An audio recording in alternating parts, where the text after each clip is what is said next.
Bună, Rac! Bine ai venit și mă bucur să te am aici alături de mine.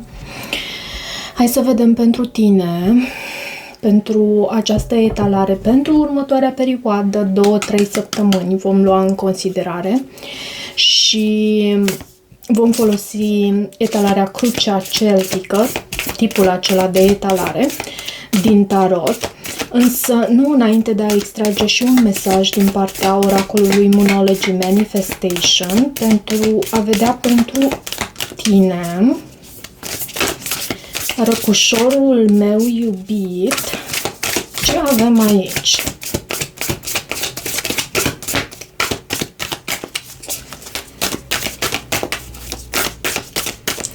Pentru tine din acest oracol.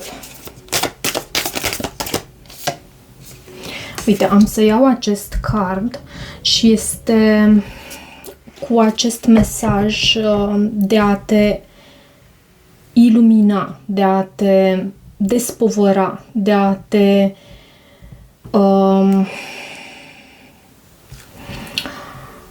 de a păși înainte și de a conduce. Poți să ai de a face cu un leu din viața ta cu acest card. Mai văd și Capricornul aici la baza pachetului. Da, tu ești de a-ți ușura poverile. Poate că este traducerea cea mai potrivită și interpretarea cea mai potrivită pentru tine în această perioadă. Să îți ușurezi din poverile tale pentru că ești protejat și menirea ta în același timp este aceea de a conduce, de a fi un lider și un lider autentic. Hai să vedem din tarot ce mesaje avem din tarot.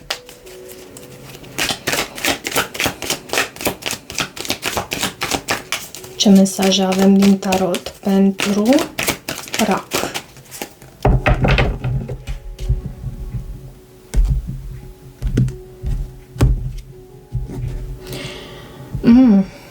Avem un 5 de spade la baza pachetului și 5-ul de spade, sau cum să zic eu, îi cunoaștem semnificația acestui 5 de spade care vine cu decepție, așteptare, ceva cu provocare, nevoia de a face un anume compromis, poate în familie sau poate în comunitatea ta.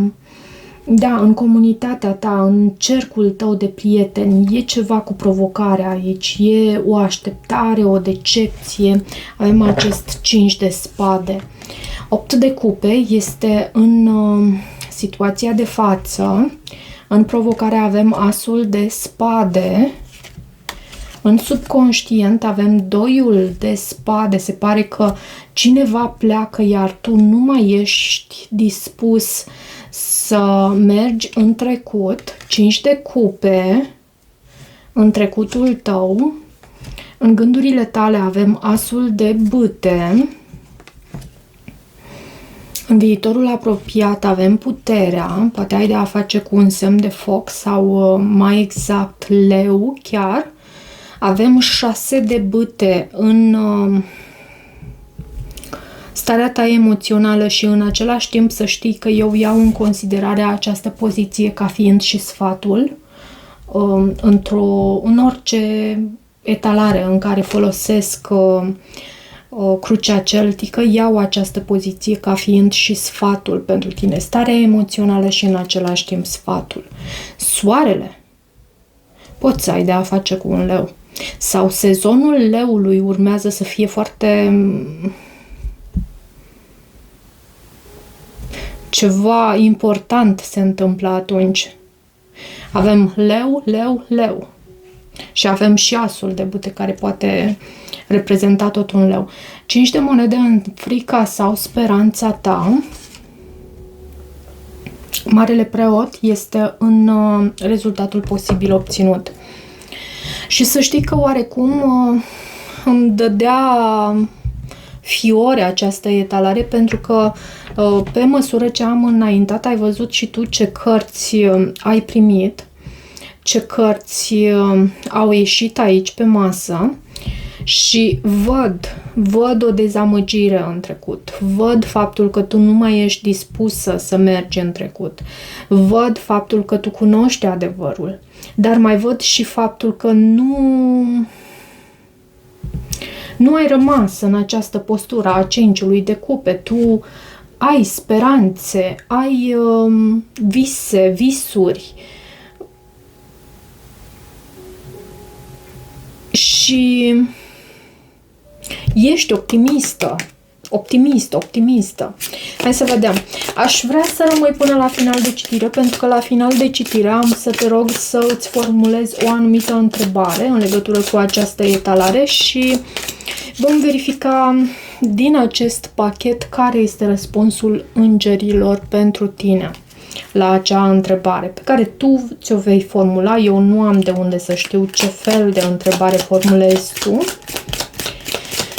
Hai să vedem de ce acest 8 de cupe în situația dată. 8-ul de cupe vorbește și despre o detașare emoțională, dezamăgire, pentru că nu pleci dintr-un anume loc așa pentru că vrei doar, ci pentru că te simți nevoit să pleci de acolo cu acest 8 de cupe. Asul de bâte. E, vezi tu, și îndrăgostiții. Tu ai pe cineva în mintea ta. Tu ai pe cineva aici, poate un taur, o balanță sau un gemeni, poate fi orice semn zodiacal, bineînțeles. Un semn de foc, iarăși, poate fi. Dar văd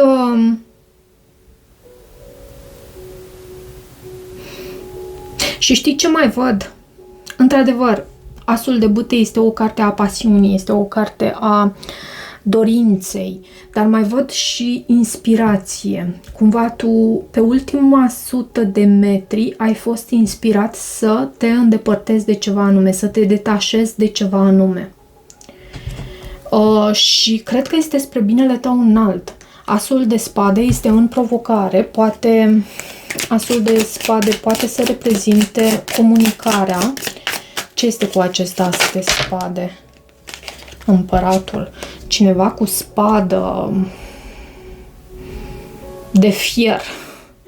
Cineva cu pumn de oțel. Cineva hotărât. O persoană care nu dă înapoi atunci când se hotărăște într-un anume fel.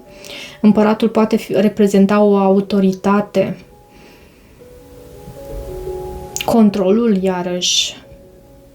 Dar vezi tu, dacă este vorba despre cealaltă persoană, nici tu nu dai înapoi, pentru că te văd pe tine aici cu acest 2 de spade.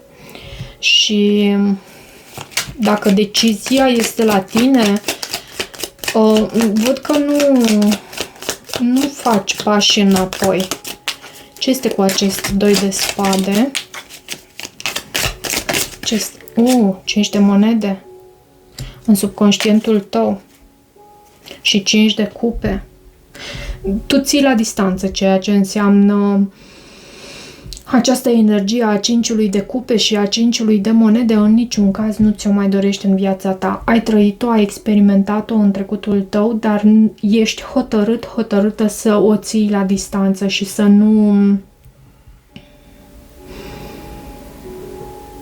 nu ai de a face cu așa ceva. Poate fi vorba și despre o energie de trio, pentru că am văzut acel 3 de cupe, sau dezamăgire și din partea prietenilor, pentru că 3-ul de cupe reprezintă și comunitatea, prietenii, oamenii din jurul tău. Ce este cu acest 5 de cupe? Ce este cu acest 5 de cupe?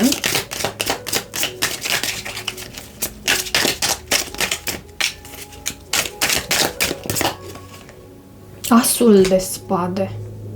E ca și cum... Și iarăși văd soarele. De foarte multe ori s-a repetat la tine. Soarele, asul de bâte l-am văzut. Avem această repetiția asului de spade, îl avem de 2 ori, asul de bâte de 2 ori. O citire cu sincronicități, cu semne puternice pentru tine, dragul meu rac. Ce este cu acest as de bâte din gândurile tale? Asul de bâte este o carte falică, dacă nu am pomenit despre acest lucru aici la tine. Este și o carte falică. Este și o carte care aduce și transformare în cele din urmă. Asta, bineînțeles, dacă tu te decizi să preiei, să te folosești de această nouă oportunitate, de acest as. Soarele. Din nou. Soarele, soarele. Foarte multe cărți care s-au repetat. E o citire cu un mesaj puternic pentru cineva anume. Și 6 de spade.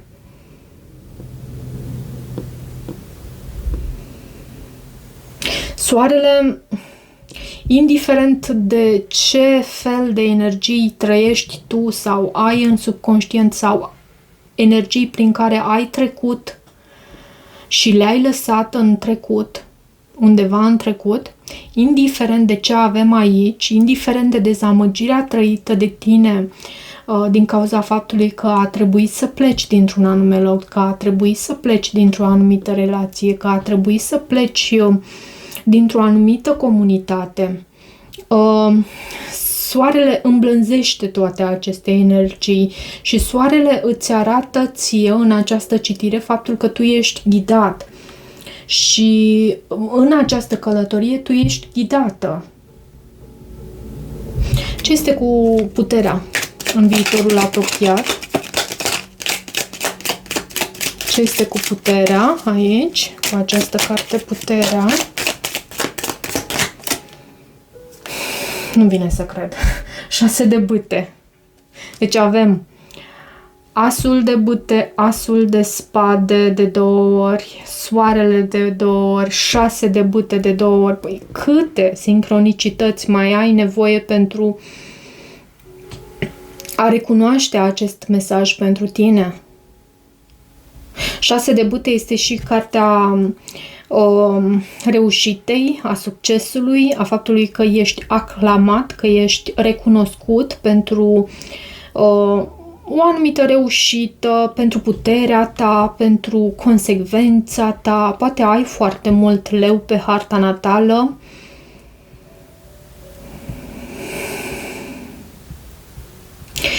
Știi ce mai văd aici pentru unii dintre voi, nu pentru toată lumea? Văd faptul că unii dintre voi mai sunteți într-o pauză, poate chiar cu un leu. Îmi vine să transmit și acest mesaj. Ce este cu acest 6 de bâte?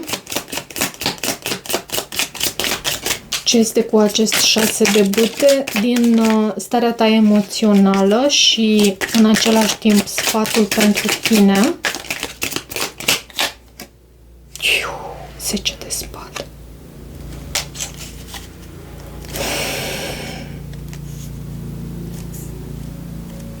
Te-ai decis să închei ceva anume. Uite. Și lumea. Te-ai decis să pui punct la ceva anume. Și vezi, tu nu o faci într-un mod oarecare. Tu o faci pe cai mari, cumva. Lucrul acesta îți este și recunoscut de cei din jur ca fiind un lucru benefic ție.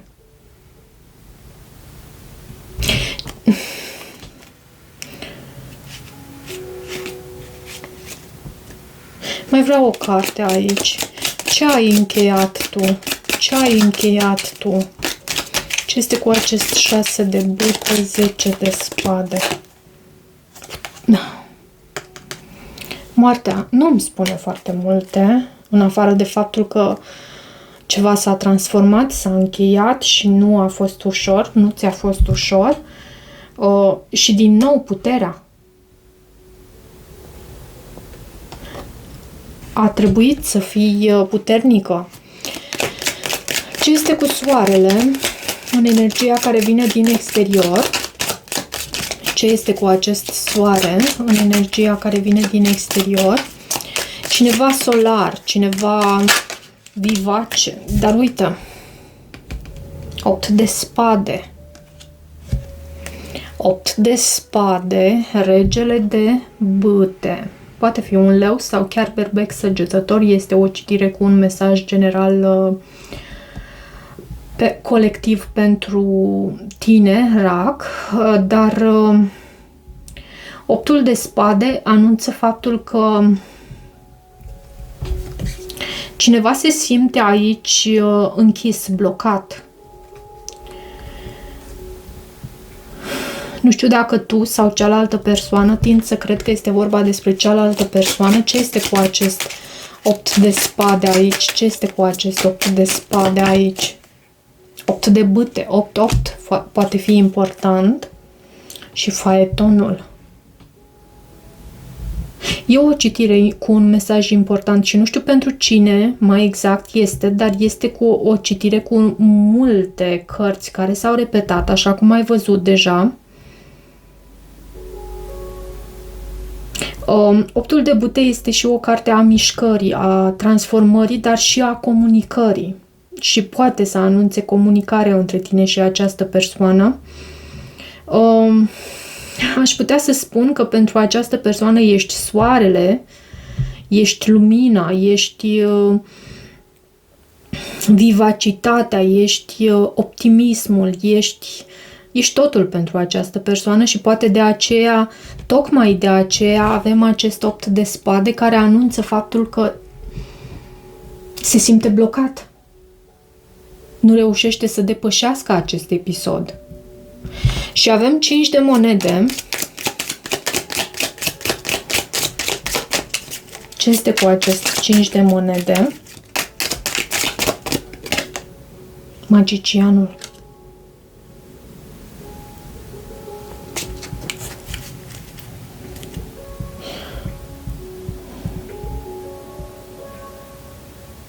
Și uite, și 5 de monede se repetă, acum văd.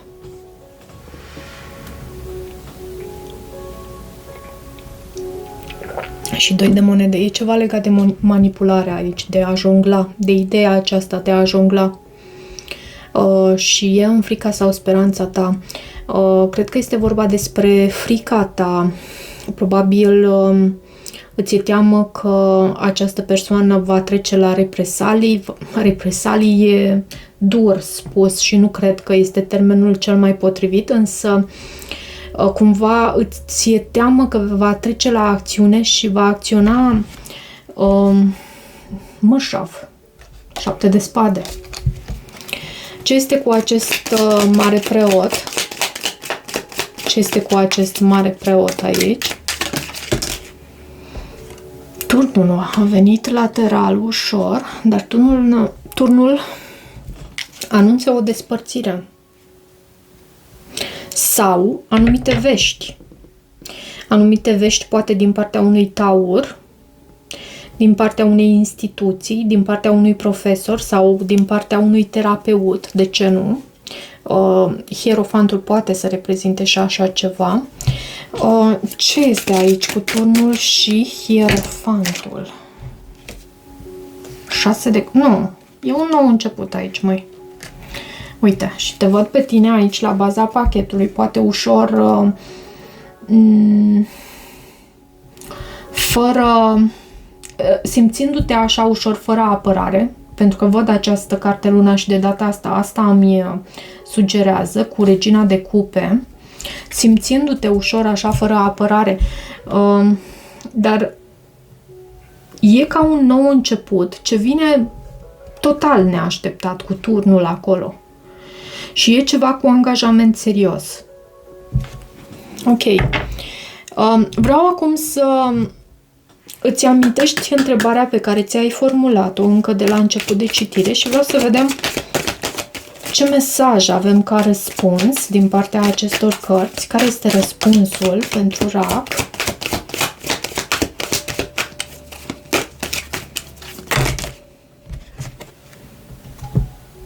În următoarele luni, iertare, nu e timpul potrivit.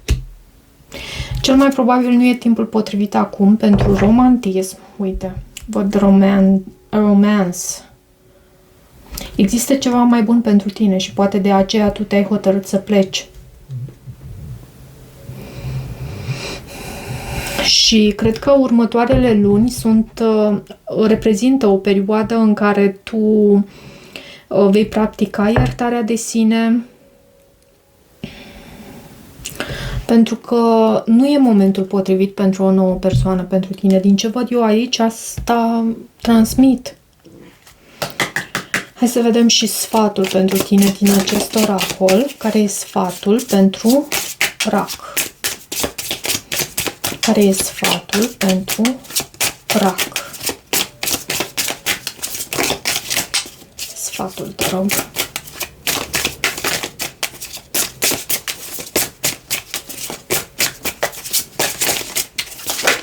Ok, a venit. Cere un semn. Și foarte și autoanaliză, iarăși, o perioadă de reflexie pentru tine. Dar cere un semn, precum că procedezi bine pentru ceea ce tu vrei să faci, cere un semn. Hai să vedem acum și din oracolul frunzelor de ceai. Foarte interesant. Ceva care iese din viața ta sau sfârșitul unei anume situații. Avem sicriul aici.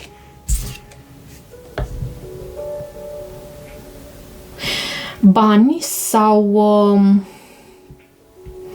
o proprietate prin moștenire, câștig sau pur și simplu vine în direcția ta o anumită sumă de bani. Avem această barcă care anunță așa ceva.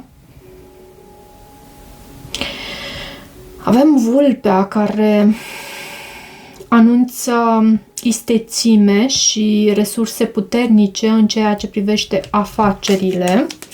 Deci în ceea ce privește afacerile tu stai bine și resursele financiare.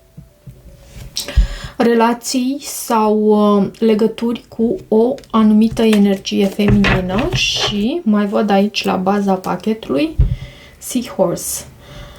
Probleme de familie și nu neapărat probleme, chestiuni legate de familie.